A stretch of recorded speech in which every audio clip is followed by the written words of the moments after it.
자, 하나님께서 주신 말씀 보도록 하겠습니다. 사도행전 8장 9절부터 보도록 하겠습니다. 사도행전 8장 9절부터 25절까지입니다. 사도행전 8장 9절부터 25절.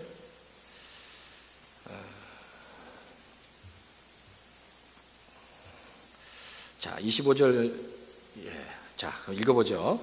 9절부터 읽겠습니다. 그 성에 시몬이라는 사람이 있었는데 그는 마술을 부려서 사마리아 사람을 놀라게 하며 스스로 큰 인물인 채 하는 사람이었다. 그래서 낮은 사람으로부터 높은 사람에 이르기까지 모두 이 사람이야말로 이른바 하나님의 위대한 능력의 소유자이다 하고 말하면서 그를 따랐다. 사람들이 그를 따른 것은 오랫동안 그가 마술로 그들을 놀라게 했기 때문이다. 그런데 빌립이 하나님의 나라와 예수 그리스도의 이름에 관한 기쁜 소식을 전하니 남자나 여자나 다 그의 말을 믿고서 세례를 받았다. 시몬도 믿게 되었고 세례를 받은 뒤에 항상 빌립을 따라다녔는데 그는 빌립이 표징과 큰 기적을 잇따라 행하는 것을 보면서 놀랐다. 사마리아 사람들이 하나님의 말씀을 받아들였다는 소식을 예루살렘에 있는 사도들이 듣고서 베드로와 요한을 그들에게로 보냈다.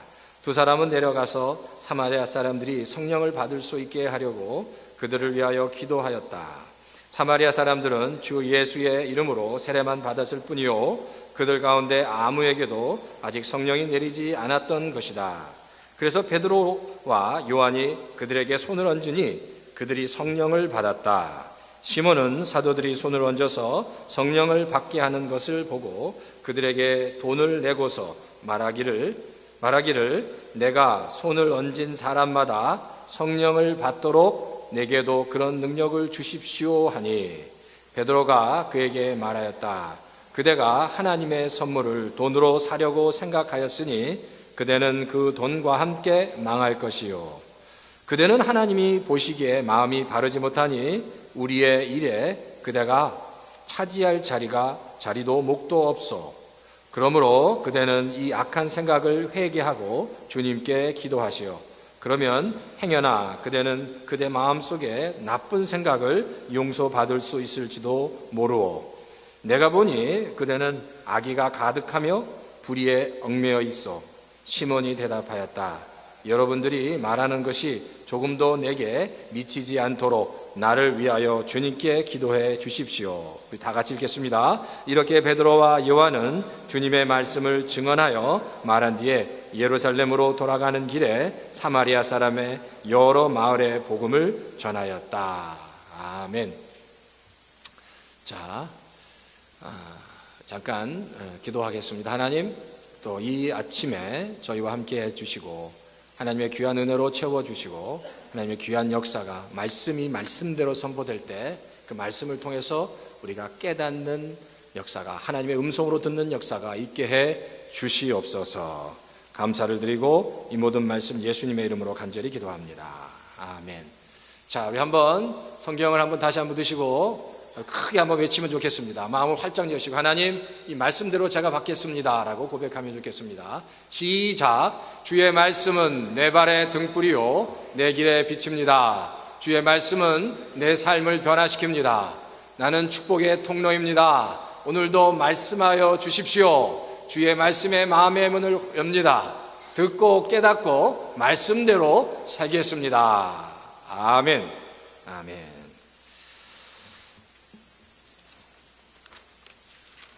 마술사 시몬의 이야기라는 제목으로 같이 좀 말씀을 나누도록 하겠습니다.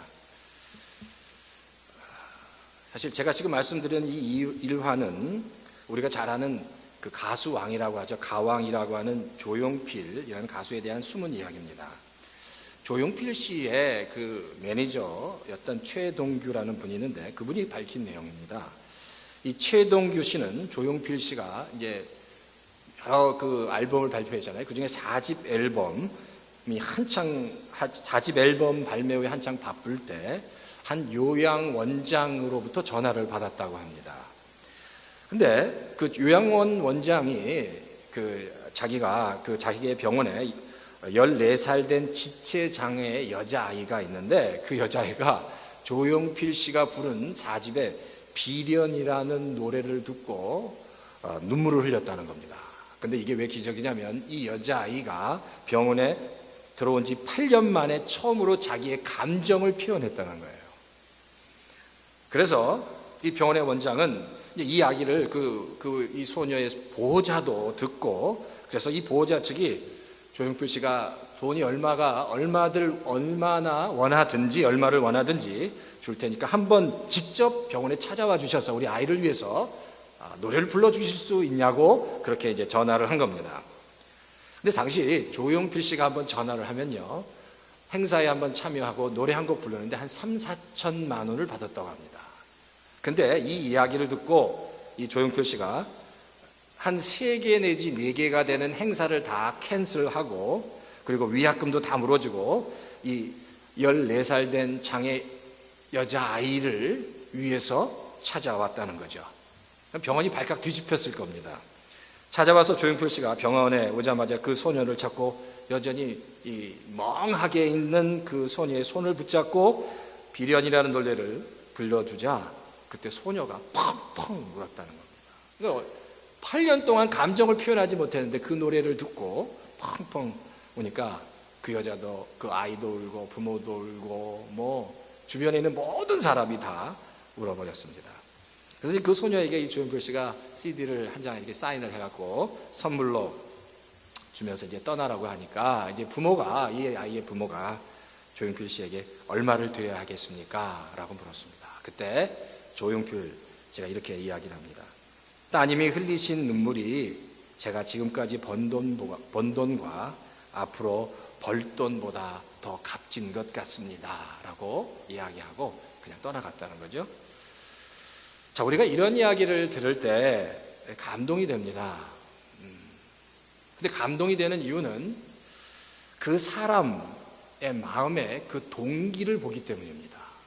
그 사람 마음의 순수한 동기, 전혀 예상할 수 없지만 그 어떤 사건을 통해서 그 사람의 순수한 동기를 보게 되면 우리는 감동을 받습니다. 오늘 본문에도 시몬이라는 한 사람, 마술사 시몬이라는 사람의 그 마음의 중심과 동기를 발견하게 됩니다. 사실 시몬은 사마리아에 있었던 마술사였습니다. 그런데 사마리아에 사실 어떤 일이 벌어졌냐면, 우리가 지난 시간에 얘기했죠. 빌립이라는 그 안수 집사가 사마리아에 내려갑니다. 그래서 복음을 전합니다. 그곳에서 사마리아에서 우리가 상상할 수 없는 많은 기적과 이적들을 베풀었습니다. 귀신 들린 자들, 병든 자들이 다 나았습니다. 그리고 그들이 다 세례를 받았고요. 그 사마리아 지역에서 열심히 이미 사역하고 있었던 이 마술사 시몬도 그것을 보고 놀랐습니다. 그래서 마술사 시몬도 빌립으로부터 세례를 받고 빌립을 따라다녔다고 성경은 얘기합니다. 근데 성경에 보니까 빌립이 그렇게 놀라운 역사를 이루었는데 또 다른 두 사람이 예루살렘으로부터 내려왔다는 겁니다. 누구죠? 베드로와 요한, 사도 두 사람이 예루살렘으로부터 내려와서 사마리아에 있는 사람들, 성도들에게 기도하기 시작하는데 더 놀라운 일이 벌어집니다. 빌립이 행한 기적과 이적과 비교할 수 없는 더 놀라운 성령의 역사와 능력들이 일어나기 시작하는 겁니다. 빌립과 비교할 수 없는 거예요. 왜? 직접 이제 사도가 내려온 겁니다. 그 광경을 봤던 시몬은 더 깜짝 놀랄 수밖에 없는 거예요. 이렇게 생각했을지도 모르겠어요. 이 시몬은 베드로와 요한을 보면서 자기가 마술로 많은 사람들을 고치기도 하고 마음을 이렇게 끌었잖아요. 그러니까 이 시몬은 자기와 같은 동종 업계에서 일하는 좀 더 능력 있는 사람이 내려와서 야, 더 큰 일을 벌이는구나 라고 생각했을지도 모릅니다. 왜? 베드로와 요한을 잘 몰랐기 때문입니다. 그래서 오늘 본문에 보니까 그래요. 이 시몬, 마술사 시몬이 베드로와 요한에게 갑니다. 그래서 베드로와 요한에 가서 베드로와 요한에게 돈을 주면서 이렇게, 저도 손을 얹어 기도할 때 제가 손을 얹어 기도하는 사람마다 성령이 임하도록 저에게 그런 권능을 주시지 않겠습니까? 라고 돈을 주면서 이제 딜을 한 겁니다. 성령을 어떻게 해요? 성령을 돈으로 사려고 했다는 거예요. 자, 그러니까 시몬은 그렇게 생각해요. 성령을 돈으로 살 수 있다라고 생각한 겁니다. 자, 이야기가요, 좀 엉뚱하기도 하지만 이 이야기를 통해서 시몬의 마음의 중심과 그 동기를 우리는 조금 발견할 수 있다는 겁니다. 자, 그러니까 20절에 오늘 성경이 그렇게 얘기합니다. 베드로가 시몬에게, 그 마술사 시몬에게 이렇게 책망합니다. 당신이 하나님의 선물을 돈으로 살 수 있다고 생각하니 당신은 돈과 함께 망할 것이요 라고 이야기합니다. 그리고 회개하라고 이 마술사 시몬에게 이야기를 합니다. 어떻게 성령을 돈으로 살 수 있겠냐는 거예요. 근데 이 마술사 시몬은 이 성령을 돈으로 살 수 있을 거라고 생각하고 있다는 겁니다. 자, 오늘 이 사건, 이게 배경인 이 사건을 통해서 우리가 몇 가지 영적인 교훈을 같이 좀 얻도록 하겠습니다. 첫 번째는 성령을 돈으로 사려는 시몬의 시도 안에서 우리가 뭔가를 발견해야 합니다. 성령을 돈으로 사려는 그 마술사 시몬의 동기가 뭐냐는 거죠. 사실 이 마술사 시몬에 대한 이 사건을 통해서 그 내면을 좀 살펴보면 이 시몬은 이런 생각, 돈에 대한 어떤 돈이라는 것이 어떤 절대적인 가치가 있다고, 가장 강력한 가치가 있다고, 가치를 가지고 있다고 생각한 겁니다. 이겁니다. 돈으로는 무엇이든지 할 수 있다는 거예요. 무엇이든지 할 수 있다. 돈이면 다 된다는 겁니다. 성령조차도 돈으로 살 수 있다라고 생각을 하고 있는 겁니다. 자, 근데 이런 생각이 지속되면 문제가 발생합니다. 하나님을 의지하지 않고 하나님 없이도 나는 무엇이든지 할 수 있다라는 생각을 갖게 됩니다. 돈이면 다 된다는 겁니다. 하나님이 상관없다는 겁니다. 그러니까 하나님을 의지하지 않고 어떻게 살아가요? 돈을 의지하고 살아가게 되는 겁니다. 이걸 뭐라고 하냐면 물질을 신으로 삼는 겁니다. 물질을 신으로 삽니다. 그거를 맘몬이라고 합니다. 맘몬. 물질이 신이 되는 겁니다. 그걸 맘몬이라고 합니다. 우리 성도님 잘 어리석은 부자 이야기 잘 아시죠? 어리석은 부자는요, 여러 해 동안 굉장히 많은 수확을 거둬들이고 수많은 창고에 정말 많은 곡식과 물건을 쌓아놓습니다. 그리고 자신의 영혼을 향해서 이렇게 얘기합니다. 창고에 여러 해 동안 쓴 물건과 곡식이 쌓아두었으니 내 영혼아 이제 마음대로 먹고 마시고 놀자라고 자기 영혼을 향해서 얘기합니다. 근데 이 어리석은 부자의 착각이 뭐냐면 자신의 영혼조차도 돈으로 만족시킬 수 있다고 생각하는 겁니다.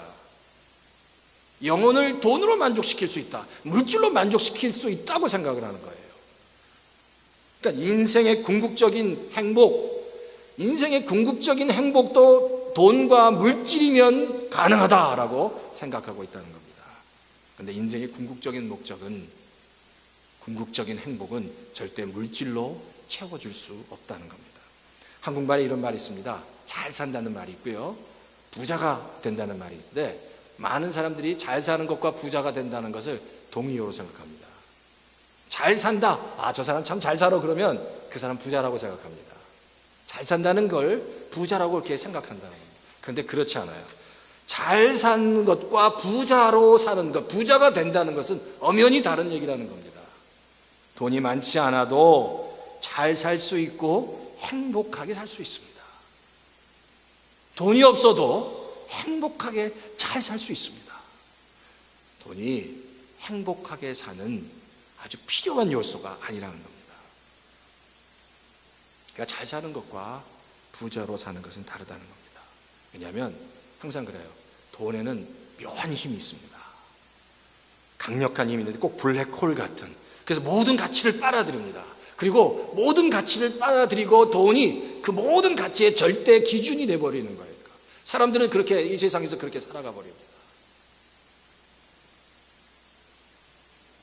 어느 날 한 청년에게 사탄이 찾아갔습니다. 그래서 10개의 병을 그 청년 앞에 두고 이렇게 얘기합니다. 이 10개의 병이 있는데 10개의 병 중에 9개의 병에는 꿀물이 들어있다는 겁니다. 그리고 한 병에는 독약이 들어있다는 거예요. 그래서 그 중에 병 하나를 네가 취하면, 그래서 꿀이 든 병을 취하면 내가 너에게 큰 돈을 주겠다고 얘기합니다. 근데 처음에 그 이야기를 들은 이 청년은 내가 이러다가 만약에 내가 독약을 얻게 되면 내가 죽을 수 있는데 왜 그런 일을 하냐라고 거절을 하는데 사단이 끊임없이 유혹을 하니까 한번 해요. 그래서 10개의 병 중에 하나를 선택했습니다. 무슨 병을 선택했을까요? 꿀든 병을 선택했을까요? 독든 병을 선택했을까요? 딱 들었는데 거기에 꿀이 들었습니다. 그러니까 돈을 굉장히 많이 벌었어요. 근데 딱 그러고 나서 돈을 벌고 나서 그 다음에 또 사탄이 와서 유혹을 합니다. 이제 벽이 9개밖에 없으니까 아직도 8개가 있지 않냐는 거예요. 그래서 한번 해보라는 겁니다. 그래서 유혹에 넘어가서 또 했는데 뭐가 나왔어요? 꿀이 든 병이 나온 겁니다.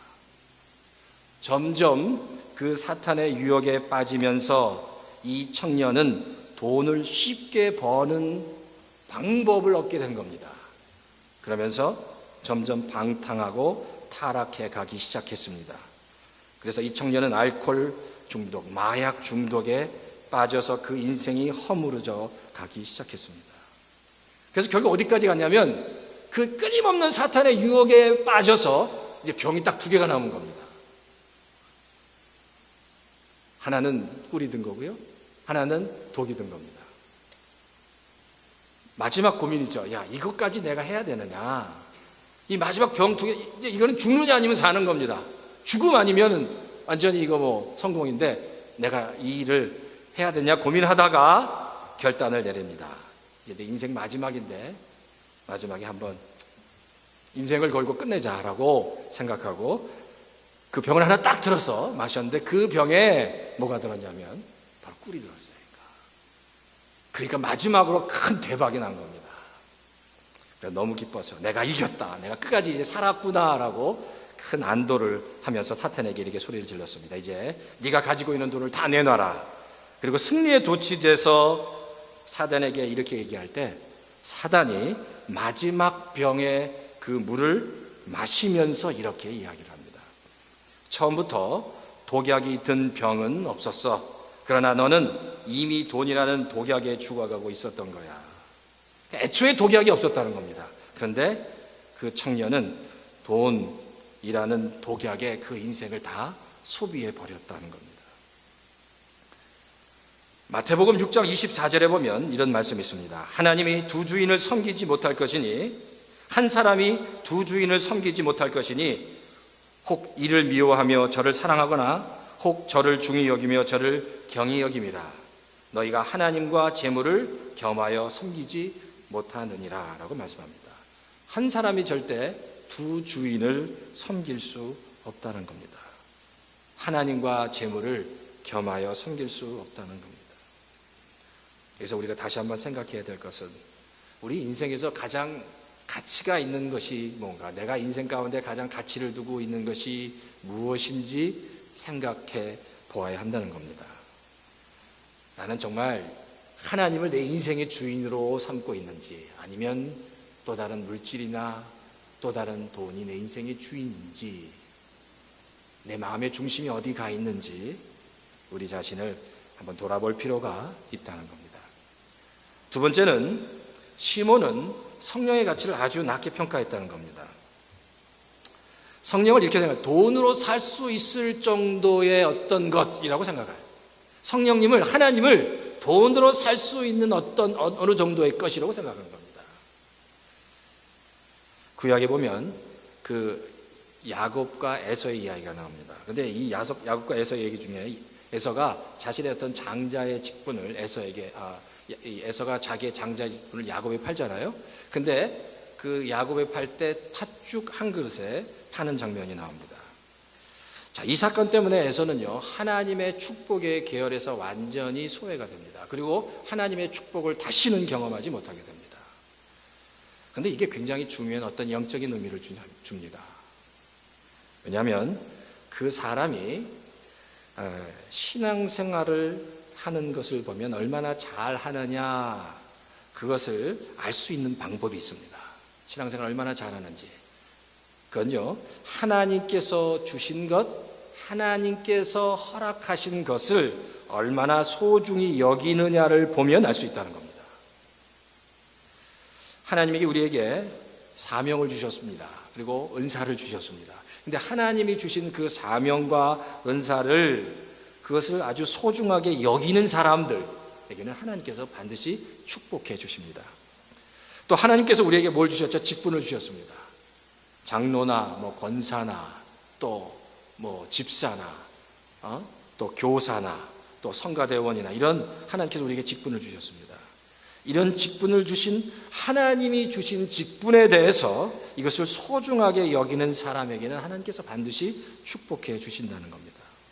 그러니까 하나님께서 주신 그 직분이나 사명이나 그 은사들을 소중하게 여기는 자들에게 하나님은 반드시 축복해 주신다는 것. 그걸 소홀히 여기지 않고 그 맡은 바 직분을 감당하는 데 때때로 힘들고 어렵지만 그걸 잘 감당하는 성도들에게는 하나님께서 반드시 역사하시고 축복해 주신다는 겁니다. 사실 신앙생활이라는 게 그렇습니다.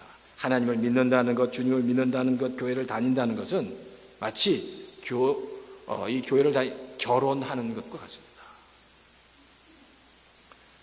주님과 결혼하는 겁니다. 아주 부부 금실이 좋은 유명한 노부부가 있었습니다.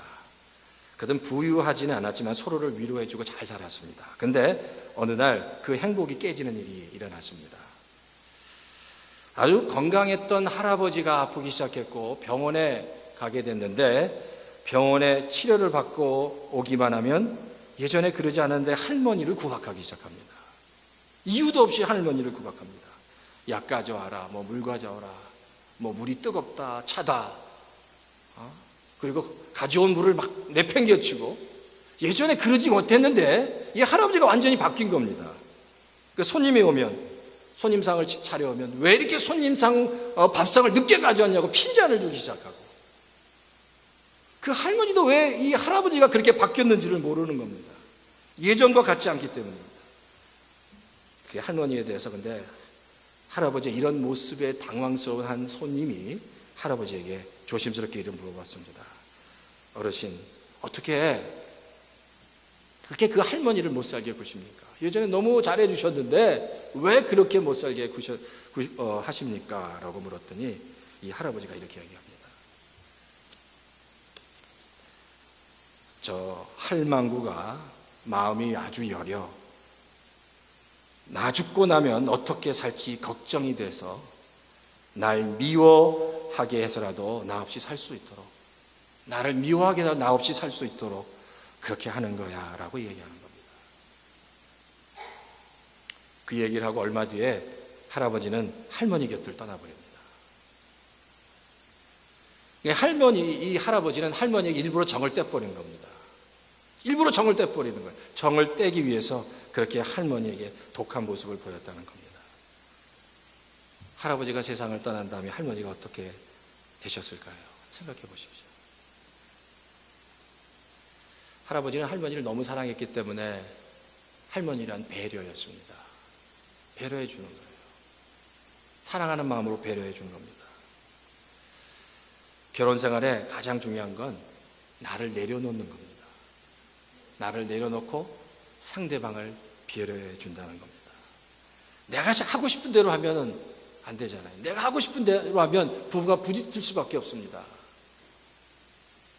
그렇잖아요. 서로 내가 하고 싶은 대로 서로 싸울 수밖에 없다는 거예요. 그런데 결혼 생활은 내가 먼저 나를 내려놓는 것이 중요합니다.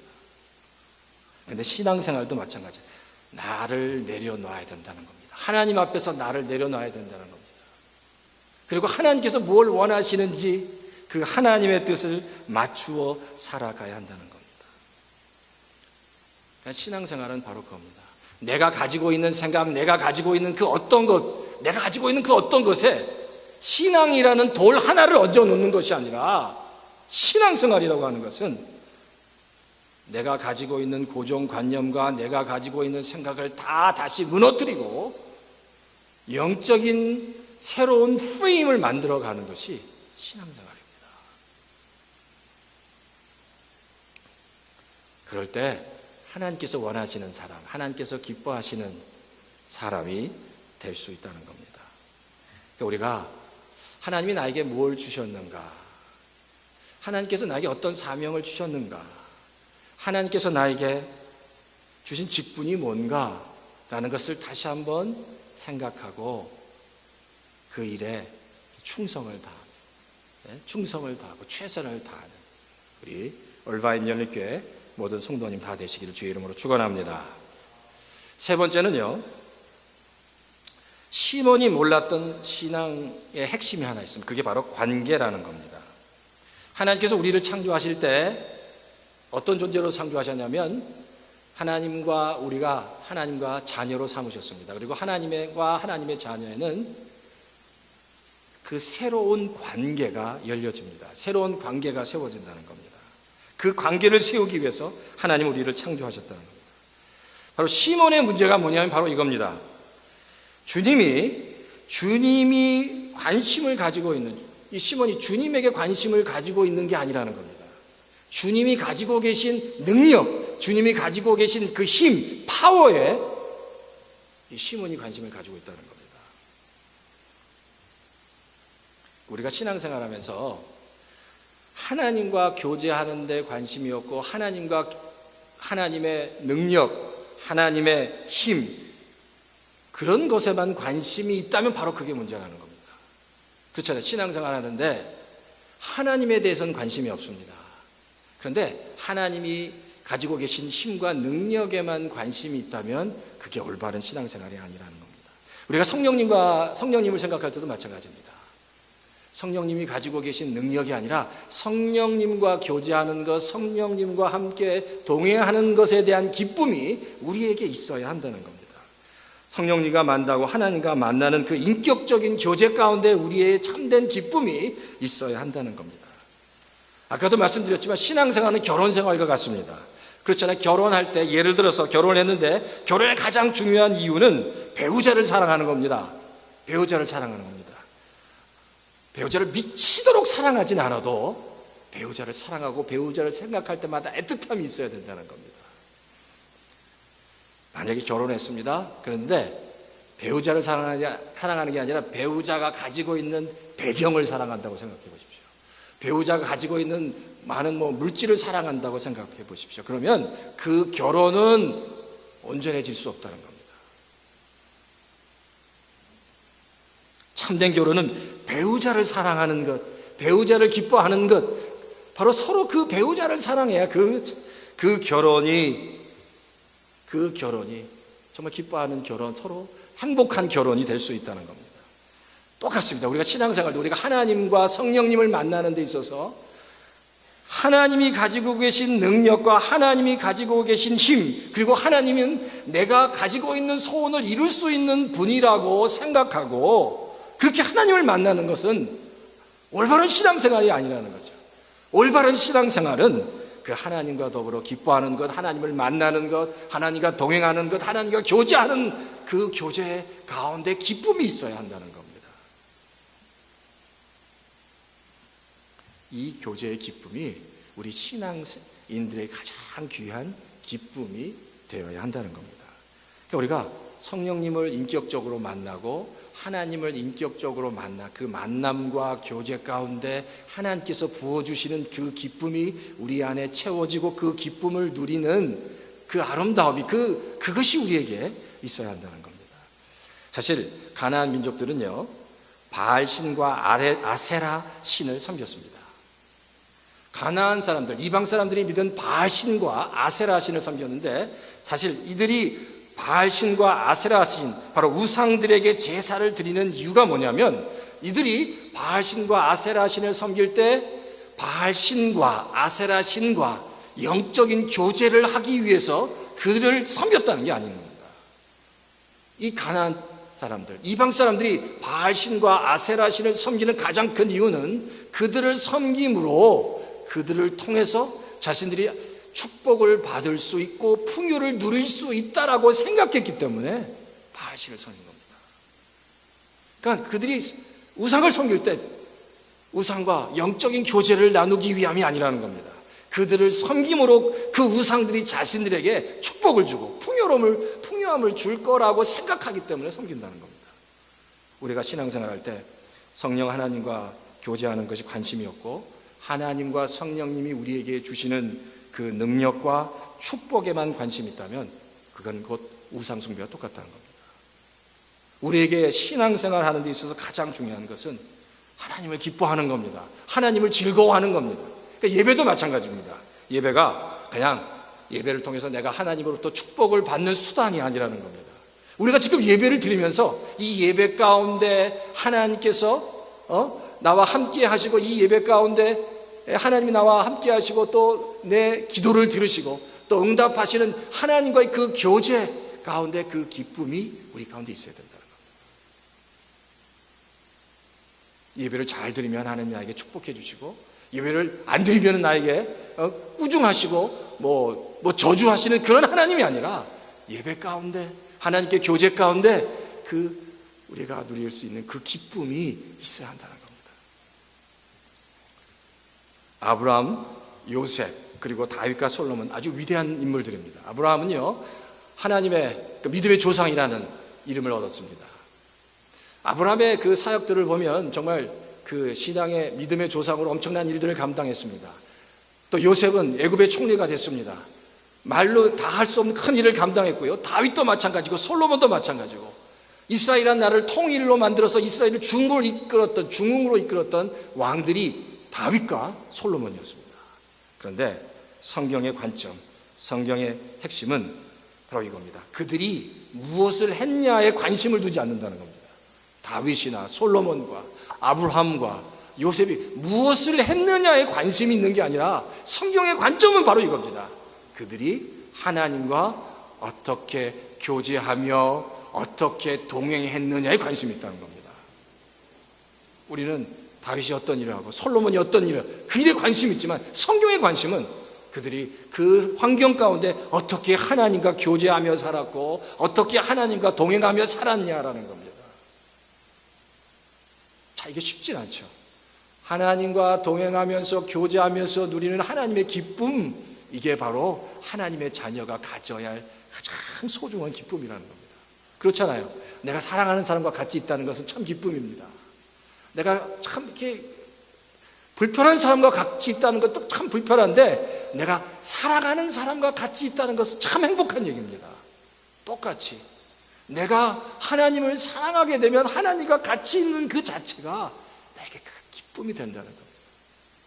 그러니까 신앙생활에서 가장 중요한 것은 하나님이 나에게 뭘 주셨기 때문에, 축복을 주셨기 때문에, 내가 필요한 것을 주셨기 때문이 아니라, 하나님과 동행하는 것, 하나님과 같이 있는 것, 교제하는 것, 기도하는 것, 말씀을 읽고 하나님과 함께 할 때 누리는 기쁨이 우리에게 있어야 한다는 겁니다. 창세기에 아주 짧게 언급됐지만 굉장히 임팩트를 준 사람이 한 사람이 있습니다. 그게 바로 에녹이라는 사람입니다. 에녹은 360년 동안 살았다고 성경은 얘기합니다.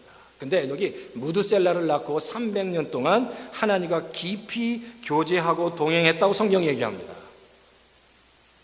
아주 짧아요. 몇 절밖에 되지 않습니다. 그런데 그 어떤 다른 신앙의 인물보다 하나님은 에녹을 기뻐하셨습니다. 사랑하셨습니다. 바로 하나님은 그렇게 하나님과 교제하고 동행하는 사람을 기뻐하신다는 겁니다. 그 증거가 뭘까요? 에녹은 하나님과 깊이 동행했기 때문에 죽음을 보지 않고 하나님 나라에 올라갑니다. 죽음을 보지 않아요. 하나님과 깊은 교제 가운데 동행이 있었기 때문에 그는 죽지 않고 하늘로 올라간다는 겁니다. 하나님이 성도들에게 원하는 게 단 한 가지입니다. 만나자는 겁니다. 나랑 만나자는 겁니다. 이야기하자는 겁니다. 내 음성을 좀 들어보자는 거예요. 내가 너의 이야기를 좀 듣겠다는 거예요. 그리고 내 음성을 좀 들어보자는 거예요. 교제하자는 겁니다. 같이 한번 이야기하자는 겁니다. 하나님께서 가장 원하신다는 거예요. 북한을 이제 선교하는데 선교사님이 이야기가 이렇습니다. 북한 선교가 쉽지는 않지만 북한 선교의 특징은 탈북자들을 중심으로 이루어진다고 합니다. 탈북자들이 이제 탈북을 하잖아요. 그러면 그 탈북한 탈북자들이 중국에 오게 되면 중국에서 복음을 듣게 됩니다. 많은 사람들이 복음을 듣게 되면 다시 복음을 듣고 예수님을 만나고 회심하게 되면 그들이 다시 그 복음을 들고 북한을 들어가게 된답니다. 다시 복음을 듣고 이제 복음을 가지고 다시 북한으로 들어가 복음을 전하기 위해서 북한으로 갑니다. 근데 한 자매가 있었습니다. 너무 배가 고파서 탈북을 했습니다. 근데 중국에서 복음을 들었습니다. 복음을 듣고 회심하고 예수님을 만나고 다시 북한으로 들어가야 한다는 생각을 갖게 됩니다. 그리고 복음을 들고 북한으로 들어가다가 북한 보위부에게 잡혔습니다. 근데 북한 보위부에 잡혀서 신문을 받고 있는데 보위부 신문관 중에 한 사람이 갑자기 거품을 물고 쓰러졌다는 거예요. 근데 이때 이 자매가 이 보위부에게 이렇게 얘기합니다. 내가 이 사람을 위해서 한 번만 기도할 수 있는 기회를 달라고 이야기합니다. 거품 물고 쓰러진 사람을 위해서 내가 한 번만 기도하겠다는 거예요. 기회를 한 번만 달라고. 그러니까 뭐 밑줄의 본전이죠. 기도를 허락했습니다. 근데 그 자매의 기도를 하나님께서 들어주셔서 그 보위부 그 신문관이 치유를 받게 되는 겁니다. 이 사건 때문에 이 자매가 보위부 직원들 집안들마다 돌아다니면서 기도하고 하나님의 역사들이 일어나기 시작했다는 거예요. 그래서 보위부 집안의 보위부 그 직원들 집안마다 복음이 전해되는 놀라운 역사가 일어났다는 겁니다. 북한에 존재하는 많은 지하 교회들이 있습니다. 그런데 이와 같이 이런 자매들을 통해서 수많은 지하 교회들이 일어나기 시작하는데 북한에 존재하는 그 지하 교회 성도들의 한 가지 아주 중요한 기도 제목이 있습니다. 그게 뭔지 아십니까? 건강, 하나님 건강을 주십시오. 아닙니다. 또 성공하게 해주십시오. 그것도 아닙니다. 잘 살게 해주십시오. 그것도 아닙니다. 북한 지하교회 성도들이 가지고 있는 한 가지 기도 제목은 정말 편하게 기쁘게 아무 방해 없이 주님과 교제하는 겁니다. 마음 놓고 기도하는 겁니다. 하나님 마음 놓고 한번 기도하게, 마음 놓고 한번 찬양할 수 있도록, 마음 놓고 하나님의 말씀을 읽을 수 있도록, 하나님과 깊이 교제할 수 있는 그런 환경을 한 번만 주십시오. 그게 바로 북한에 존재하는 지하교회 성도들의 기도 제목이라는 겁니다. 그런 것 같아요. 만약에 주님이 지금 오신다면 그럴 것 같아요. 북한에 있는 지하교회 성도들이 하나님의 제일 큰 칭찬을 받을 것 같습니다. 우리들은 어떨까요? 만약에 주님이 지금 이 땅에 오시면 하나님은 우리를 보실 때 어떠실까요? 우리가 지금 무엇을 위해서 살아가는지 살펴볼 필요가 있습니다. 내 인생의 성공을 위해서 살아가고 있는지, 아니면 내 건강을 위해서 살아가고 있는지, 자녀의 축복을 위해서 살아가고 있는지, 나는 지금 무엇을 위해서 살아가고 있는지 우리가 한번 생각해 볼 필요가 있습니다. 신앙의 본질은 바로 그겁니다. 내가 얼마나 하나님을 기뻐하느냐입니다. 내가 얼마나 하나님과 깊은 교제 가운데 있느냐입니다. 내가 얼마나 하나님과 동행하고 있냐는 겁니다. 내가 얼마나 하나님을 즐거워하고 있냐는 겁니다. 하나님이 뭘 줘서가 아니라 그냥 하나님과 만나는 그 만남, 그 만남 가운데 내가 얼마나 기쁨을 누리고 그 만남 가운데 얼마나 큰 즐거움을 누리고 있느냐 없느냐의 문제라는 겁니다. 요한복음 21장에 보면 주님이 부활하신 다음에 베드로에게 찾아가십니다. 그래서 베드로에게 물어요. 내가 나를 사랑하느냐라고 묻습니다. 내가 나를 정말로 사랑하냐? 3번을 묻습니다. 그때 베드로가 3번 분명히 대답해요. 내가 주님을 정말로 진심으로 사랑합니다라고 고백합니다. 그런데 그 베드로의 대답은 틀리지 않는 것 같아요. 정말 베드로는 주님을 진심으로 사랑했습니다. 근데 베드로가 예수님이 십자가에 달려 돌아가시기 전에 만약에 이런 질문을 했다면, 내가 진심으로 나를 사랑하느냐라고 물었다면, 글쎄 베드로가 이렇게 진심으로 이렇게 담대하게 얘기했을까라는 질문이 생깁니다. 성도 여러분, 베드로에게 주님이 너가 나를 사랑하냐라고 물으신 질문대로 하나님이 우리에게 너가 나를 진심으로 사랑하냐라고 물으신다면 어떻게 대답하실 수 있겠습니까? 주님 앞에서 그렇습니다 주님, 내가 주님을 진심으로 사랑합니다. 정말로 사랑합니다. 그렇게 대답하실 수 있냐는 겁니다. 주님은 우리에게 그 대답을 원하실 거예요. 하나님, 어떤 환경과 상관없이 세상의 그 무엇보다도 내가 당신을 사랑합니다. 내가 당신을 사랑합니다. 그 대답 듣기 원하신다는 겁니다. 자, 이제 말씀을 맺겠습니다. 내 인생에서 가장 가치 있는 게 무엇인지 한번 생각해 보면 좋겠습니다. 나는 내 인생 가운데 뭐가 가장 가치 있게 생각하고 있는지. 두 번째로, 나는 정말 하나님께서 나에게 주신 것을 아주 소중하게 여기고 있는지, 정말 소중하게 여기고 있는지. 세 번째로, 내가 다른 어떤 것보다 하나님만을 사랑하고 하나님만을 즐거워하고 있는지, 무엇을 주시는 하나님이 아니라 그 하나님 자체를 사랑하고 그 하나님을 즐거워하고 있는지, 내가 그렇게 살아가고 있는지 한번 이 시간 다 같이 한번 생각하고 같이 하나님께 기도하는 시간 가졌으면 하는 바람입니다. 다 같이 한번 기도하시겠습니다. 하나님, 우리 한번 같이 한번 조용히 소리를 내서 기도하면 좋겠습니다. 내가 정말 하나님을 사랑하기 원합니다. 내가 가장 사랑하는 것이 무엇인지, 하나님, 정말 내가 하나님이 내 삶 가운데 가장 하나님을 사랑합니다. 그 무엇보다도 하나님을 사랑합니다. 그 무엇보다도 주님을 사랑합니다. 그 무엇보다도.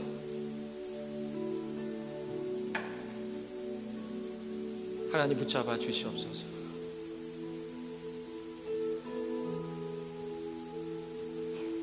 하나님을 사랑합니다. 무엇 때문이 아니라 하나님 당신을 사랑합니다. 성령 하나님 역사해 주시옵소서. 성령 하나님 역사해 주시옵소서.